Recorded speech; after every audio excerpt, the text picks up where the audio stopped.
And I conclude this khutbah by reflecting on a recent story that has happened in our times so we can take and derive lesson from this. You, my brothers in Islam, probably have heard of Albaik's chicken. Albaik's chicken in Saudi Arabia. Almost everyone that's gone to Al-Hajj wal Umrah has been told about it. Roasted chicken, go and try it. Beautiful. So people go there. You know the story of this Albaik's? I want to give you the lesson that we learn from this. You'll see with your own eyes how it's opposite to the story that we mentioned.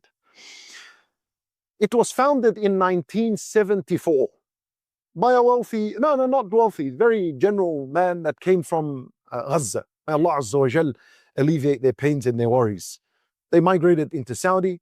He decided to open a business. 1974, it wasn't doing really well. And he spent a lot of money and it still wasn't doing well. It's just the numbers were going down. And over 2 years, he mounted a debt of 1.8 million US. And he still believed in his product. So he's still putting money into the business. Eventually, in 1976, yani 2 years later, the word went around. People started knowing about this chicken. People flocked to his shop to try it, and business started to go up.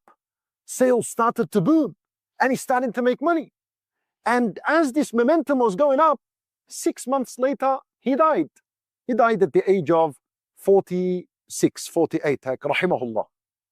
When he died, the business, oh, by the way, he had something that he always committed to, and that is for every single meal from day one, he used to give 1 riyal charity, donates 1 riyal for every meal sold to the poor and the needy.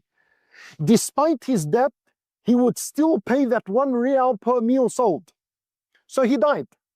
And his 2 children, look, similar to the story. His 2 children inherited the business. And they inherited a $1.8 million debt.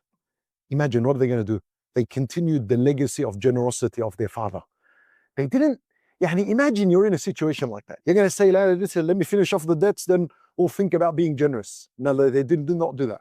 They said, we're going to stay generous. We're going to remain on our father's legacy. And they continued to give 1 riyal per meal sold. Eventually, business boomed, skyrocketed. They cleared their debt. They made money. And last year, their revenue was 82 million American dollars. And Albaik's chicken, the entire business, is estimated at a value of $3.2 billion.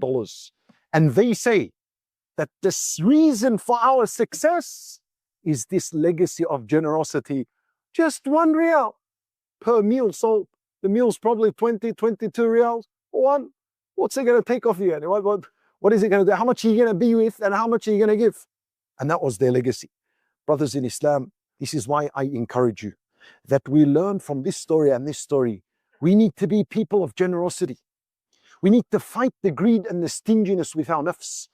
Ash-shaytan wants us all to be greedy.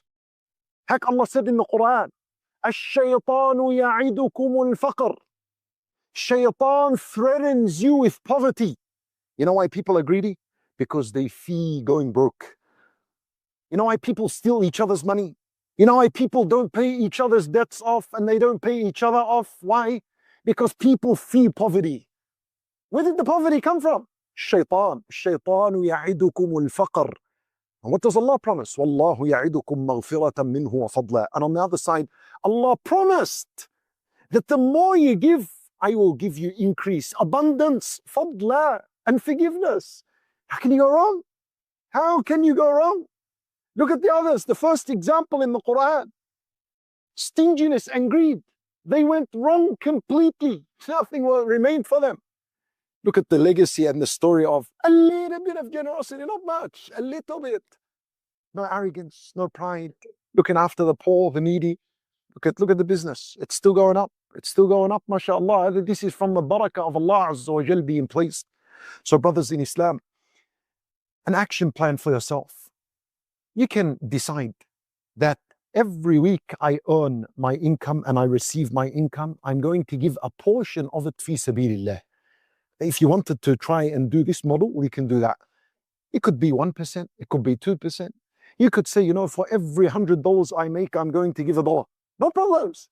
Like whatever it is, you decide for your own self. But bring your family and get them to know what you're doing as a father. So that if you die, and death could be all of a sudden, your children pick up that legacy and continue. And you'll only see goodness and barakah and prosperity and increase and abundance in your business, in your life, in your wealth, in your marriage, in your children, in your spirituality, in your relationship with Allah. In every aspect of life, you will see goodness.